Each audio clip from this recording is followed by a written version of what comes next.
Welcome to the London Outlook for Wednesday, the 29th of November 2023. Starting off with the economic calendar, as you can see for the euro, there's a bunch of CPI news that is scheduled to release over the course of the day. Um, and for this reason, given the impact CPI usually has on PA, I've decided not to trade Euro USD for today, and thus the focus for the day will be on the pound. um, GBP USD for that matter.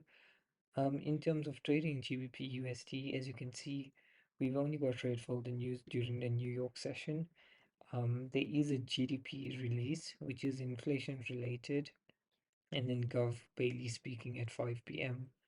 Um, However, my approach to this is if I don't get any London-based trades, or even if I do get those trades, I will close the trades because GDP is quite high impact and can result in quite large movements. Um, Moving on to the charts, I'm going to focus on the daily and not the 4 hour just because we are in a high momentum situation and we need to identify where our targeted liquidity is. In terms of longs or continued longs, should I say, we've got this daily target right here, which is structural liquidity. And then in terms of shorts, we have this window of imbalance right here. We have that window imbalance for shorts. We also have this imbalance that was created yesterday.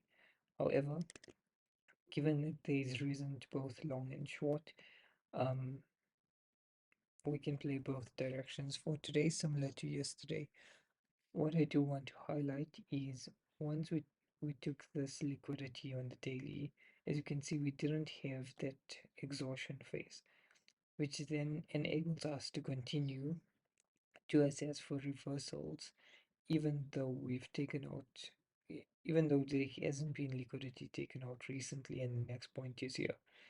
Um, that's essentially why I do believe I do believe we can play reversals. In addition to the fact that the chance of a daily bullish candle for today is also quite low probability. However, because of the situation or scenario rather, the fact that we're in this high momentum state, it validates why um, trading against these low probabilities continue to make sense. Um, yeah, that's the daily perspective. Of course, once we get to this targeted area, we will stop the longs for the day and we'd consider shorts. And um, yeah, I guess it's just a matter of seeing how the day plays out. In terms of where to trade and what we're waiting for the London session, what you will see is um we've got this 30-minute demand chain that has been forming. However, the fib doesn't quite align quite nicely with this POIs, and if price comes all the way down here, it's more than likely that order flow will shift.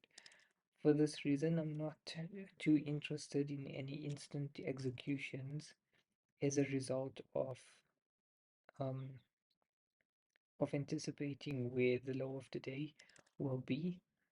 Moving on to the 15-minute, what we can then do is assess where our liquidity is. As you can see on the 15-minute, demand is most likely still in control. All these minor markings are 5-minute. Um, but to highlight, what we first need to see is one side of the Asia range being liquidated and then an order flow shift. I also have to remember that this is the program leg, and an OB within the program leg can help us validate a new primary leg um, to essentially build off. Given that we can play a reversal situation, there is this primary leg for the reversal that can help us validate secondary OBs to go to play the downside. As you can see, the 15-minute is quite messy and unclear. In addition, there are no chains on the 15-minute that formed in the current day. So in terms of instant executions, our only option is the 30-minute, and like I said, the fibs are not aligning with it. Moving on to the 5-minute, which is far more cleaner. As you can see, at present, supply was in control, and then this morning price essentially reacted from this pro-trend leg OB, which then helped us validate this primary leg right here.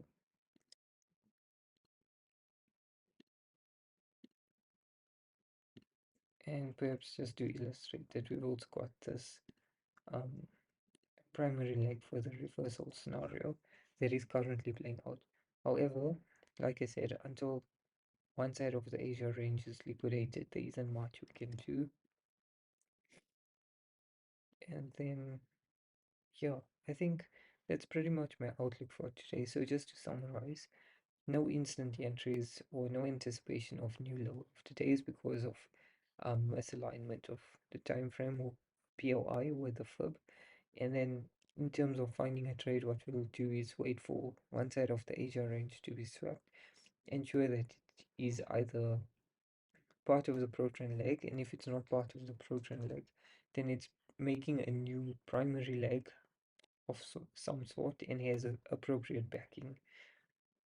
I just want to highlight where the lull starts, just so that we are aware of, when we're starting to get close to the New York session, because we've got that GDP um, release at half 3, that we don't want to have any open positions at that time. I've got 2 alerts set just to be aware of when the Asia range is broken, and then we will effectively assess what the order flow is at that time and make our trading decisions and set our orders at that point. That essentially brings me to the end of the London outlook, and we'll chat again for the New York outlook.